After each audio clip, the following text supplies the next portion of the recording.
इससे किसी भी वर्ग को कुछ नहीं मिलेगा। और फिर भी हम इस जजमेंट को देश को तोड़ने वाली, समाज को तोड़ने वाली, संविधान के खिलाफ ना कहें, ऐसा हो नहीं सकता। हर जगह नॉट फाउंड सूटेबल होता है उस व्यक्ति के लिए या उस कैंडिडेट के लिए जो सबसे ज़्यादा सूटेबल होता है। तो कागज़ों पे तो ये लिखा है कि जो एक साल भरी नहीं जाएंगी सीटें वो अगले साल कैरी फॉरवर्ड होंगी। क्या ऐसा होता है? नहीं होता। तो क्या SC/ST एक्ट का मुकदमा लगता है किसी के ऊपर भी, ये तुमने सीटें चुरा के जनरल कैटेगरी में कहाँ कर दी?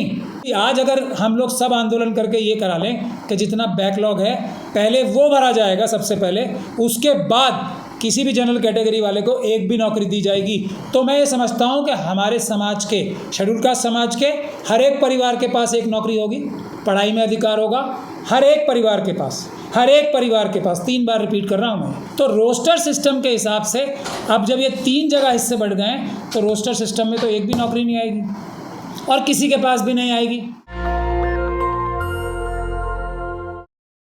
सर, सुप्रीम कोर्ट ने SC/ST रिजर्वेशन को लेकर के जो फैसला दिया है, वर्गीकरण की बात कही है, क्रीमी लेयर लागू करने का भी सुझाव दिया है, आप किस तरह से देखते हैं सर इसको? ये देखने में, और मनुवादी व्यवस्था हमेशा ऐसा काम करती है जो देखने में अच्छा लगे, जहर कड़वी गोली जो होती है ना अंदर जहर की, उस पर एक ऐसी मीठी चाशनी लगा के पेश करने की कोशिश करती है जो अगर सभी लोग नहीं तो कुछ लोग तो कम से कम धोखा खाई जाएं और आपस में समाज में लड़ाई हो जाए।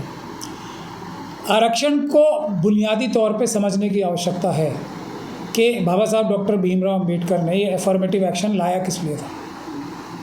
जब तक हम ये नहीं समझेंगे, जब तक हम लोग सुपरफिशियल लड़ाइयों में फंसे रहेंगे। इस बात को मैं बहुत दिन पहले से कह रहा था, लेकिन कि ये जजमेंट किसी दिन भी आ सकती है, लोगों ने मेरी बात पे ध्यान नहीं दिया, अब वो जजमेंट आ गई।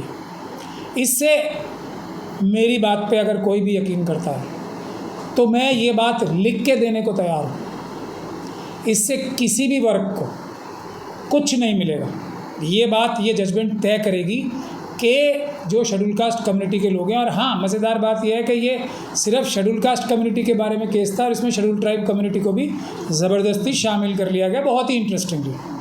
और फिर भी हम इस जजमेंट को परवर्स, देश को तोड़ने वाली, समाज को तोड़ने वाली, संविधान के खिलाफ ना कहें, ऐसा हो नहीं सकता।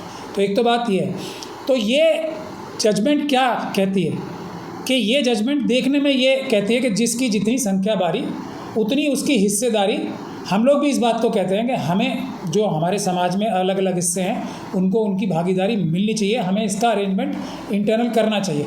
लेकिन हम इंटरनल, जो शेड्यूल कास्ट कम्युनिटी है और शेड्यूल ट्राइब कम्युनिटी है, वो इंटरनल इसका अरेंजमेंट कर ही नहीं सकती, क्योंकि जो एस्टैब्लिशमेंट है, जो मनुवादी व्यवस्था है, वो ये हमें आपस की अंडरस्टैंडिंग करने ही नहीं देगी। अब उससे भी महत्वपूर्ण बात है कि रिजर्वेशन की ज़रूरत क्यों पड़ती है। रिजर्वेशन की ज़रूरत इसलिए पड़ती है कि देश में जो संसाधन हैं वो कम है, पहली बात। दूसरी बात कि कुछ लोगों ने संसाधनों पे डकैती मार रखी है, ताकि आम लोगों की जल्दी समझ में आ जाए, संसाधनों की चोरी कर रखी है। इसलिए उस चोरी को ख़त्म करके जिन लोगों का हक हज़ारों साल से चुरा के खाया जा रहा था मुट्ठी भर लोगों द्वारा, वो लेकर उनको वापस दिलाना। अब हम मुद्दे की बात पे आते हैं। इस जजमेंट से देखने में तो ये लग रहा है ना कि हर एक जो शेड्यूल कास्ट कम्युनिटी और शेड्यूल ट्राइब कम्युनिटी की जो विभिन्न छोटी छोटी कम्युनिटीज़ हैं, उनके अंदर जो अलग अलग समाज हैं, उनकी भी रिजर्वेशन हो रही है। चलिए कर दीजिए। अब रिजर्वेशन किस लिए होती है कि जो लोग अधिकार प्राप्त नहीं हैं, जो लोग वंचित हैं, शोषित हैं, उनको उनका अधिकार मिले। रिजर्वेशन का कॉन्सेप्ट यही था ना। तो क्या देश की आज़ादी के बाद से आज तक कितने साल हो गए रिजर्वेशन को शुरू हुआ? आज तक किसी भी एक समाज को, शेड्यूल कास्ट के जो सब क्लास भी है उसकी, आज तक रिजर्वेशन का फ़ायदा मिला? एक समाज को मुझे बता दीजिए, एक समाज को।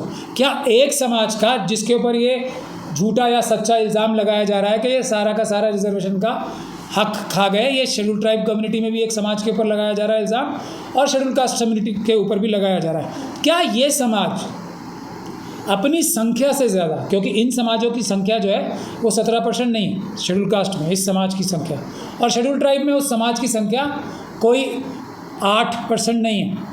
रिजर्वेशन कितनी दी जा रही है? देखिए बहुत चालाकी से 15%, जो कि शेड्यूल कास्ट की पॉपुलेशन से कम है। ट्राइबल्स को कितनी रिजर्वेशन दी जा रही है? 7.5%, जो कि उनकी पॉपुलेशन से कम है। एक तो वहीं चोरी।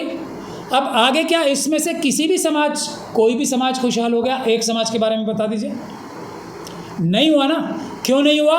क्योंकि रिजर्वेशन का जो अधिकार है वो उस समाज को भी नहीं मिला, हालांकि उसकी संख्या 17 या 15% से बहुत कम है। तो वो समाज तो ऐसा हो जाना चाहिए था कि भाई कोई जो हमारे जो अपने आप को जनरल कैटेगरी के कहते हैं या जनरल कैटेगरी के हैं, उनसे भी ज़्यादा ताकतवर हो जाना चाहिए था। उनको तो सारी सुविधाएं एक्स्ट्रा मिल गई, डबल मिल गई, ट्रिपल मिल गई। ऐसा तो नहीं हुआ। क्यों नहीं हुआ? ये है असली चोरी और बेईमानी। एक भी साल और आज तक एक भी बार कभी भी 15% किसी भी जगह पे कभी सीटें भरी हैं? नहीं भरी। 7%, 50% भी कभी नहीं भरी हैं। तो ये जो 7.5%, 15% में से या 8% खाली रहता है, इस खाली रहने वालों में से क्या जो बाकी समाज हैं उनको कभी कोई हिस्सा मिला?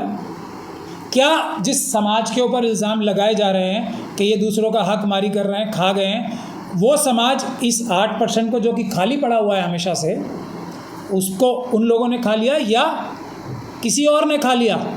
अब मैं आता हूँ कि ये हमारे बचे हुए हिस्से, शेड्यूल ट्राइब में से भी 50% से ज़्यादा हर साल, हर बार, हर जगह 50% से ज़्यादा सीटें तो कौन खा रहा है? वो खा रहा है नॉट फाउंड सूटेबल।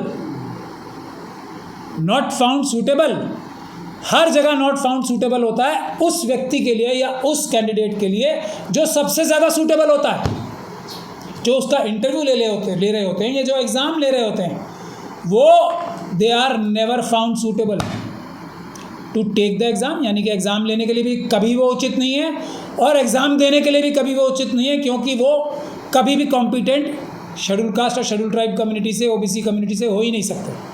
ये मेरा दावा है, इसको मैं साइंटिफिकली भी बहुत बार प्रूव कर चुका हूँ। अब एक तो बात हो गई एनएफएस करके और आपको भगा दिया गया और आपकी 50% से ज़्यादा सीटें खाली गई, चुरा ली गई। उस पर तो आंदोलन नहीं हुआ हमारा कोई भी। अब उसके बाद एक और कानून में प्रावधान है ना, जैसे ये यहाँ पे ये किताब रखी हुई है, आपके लिए है, ये हमारे जो जर्नलिस्ट साथी हैं, लेकिन ये आपके लिए है, इसे आप हाथ नहीं लगा सकते। इस तरह की इसे रिजर्वेशन मिल रही है, ये रखी है यहाँ पे। तो कागज़ों पे तो ये लिखा है कि जो एक साल में भरी नहीं जाएंगी सीटें, वो अगले साल कैरी फॉरवर्ड होंगी। क्या ऐसा होता है? नहीं होता। तो क्या SC/ST एक्ट का मुकदमा लगता है किसी के ऊपर भी, ये तुमने सीटें चुरा के जनरल कैटेगरी में कहाँ कर दी? अब कानून के तरीके से और संविधान के तरीके से और जो एडमिनिस्ट्रेटिव तरीका है उसके हिसाब से तो ये सारा बैकलॉग। दूसरी बड़ी जो चोरी पकड़ने की जो हमारे पास जरिया है वो क्या है? बैकलॉग। ये आज जितना हमारा बैकलॉग है ना, ये आज़ादी के बाद से जितना भी है, बैकलॉग जो है वो ही जारी कर दें, बैकलॉग अपॉइंट कर दें बगैर किसी भी। आज अगर हम लोग सब आंदोलन करके ये करा लें कि जितना बैकलॉग है पहले वो भरा जाएगा सबसे पहले, उसके बाद किसी भी जनरल कैटेगरी वाले को एक भी नौकरी दी जाएगी, तो मैं ये समझता हूँ कि हमारे समाज के, शेड्यूल कास्ट समाज के हर एक परिवार के पास एक नौकरी होगी, पढ़ाई में अधिकार होगा हर एक परिवार के पास, हर एक परिवार के पास। 3 बार रिपीट कर रहा हूँ मैं। और उसी प्रकार से हर एक ट्राइबल परिवार के पास एक नौकरी होगी, हर एक ट्राइबल परिवार के पास देश में, और पढ़ने के सब संसाधन होंगे, नौकरियों में भी और हायर एजुकेशन में भी सबके पास, हर एक परिवार के पास एक एक सीट होगी। अब किसी के पास इसका काउंटर आर्गुमेंट है तो वो इसे काटे। तो लड़ाई और चोरी और बेईमानी कहाँ हो रही है?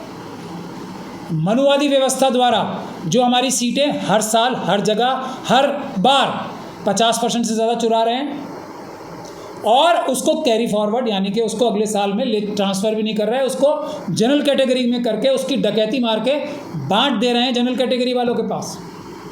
तो ये है बुनियादी बात कि बैकलॉग के लिए आंदोलन होना चाहिए और उसके बाद मैं देखता हूँ कौन कौन बेरोज़गार रह जाएगा और किसके पास नौकरी नहीं रहेगी इन दोनों समाजों के में से। पर इस पे तो कोई आंदोलन नहीं होगा।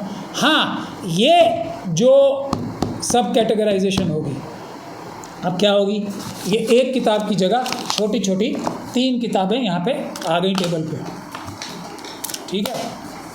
अब इसमें जो रोस्टर सिस्टम है, रोस्टर सिस्टम के बारे में मुझे बताने की आवश्यकता नहीं है।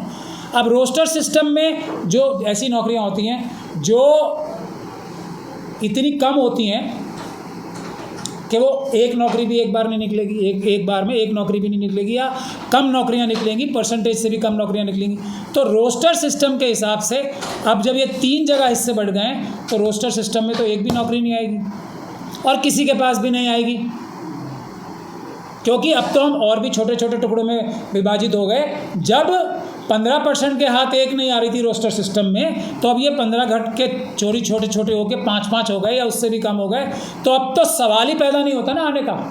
तो 3 में से या 4 में से या 10 में से किसी के हाथ भी कुछ ना आए, ये इस जजमेंट का नतीजा होने वाला है, ये इंश्योर किया है। और हम लोग हैं कि इसी बात को नहीं समझ पा रहे हैं। तो बुनियादी बात क्या है, सबसे पहले अब मैं रिजर्वेशन के बुनियादी कॉन्सेप्ट पे जाना चाहता हूँ वापस। रिजर्वेशन कोई किसी के ऊपर एहसान कर रहा है? रिजर्वेशन वो हज़ारों साल की चोरी है, जो चुराए हुए माल है हमारा, वो वापस करना। नेशनल दस्तक की आपसे गुजारिश है कि अगर इसको बचाना चाहते हैं तो नेशनल दस्तक को सब्सक्राइब करने के लिए रेड कलर के सब्सक्राइब बटन को दबाएं, फिर बेल आइकन की घंटी दबाएं। नेशनल दस्तक को बचाने के लिए बहुत ज़रूरी है कि हर खबर को शेयर करें, लाइक करें, कमेंट जरूर करें।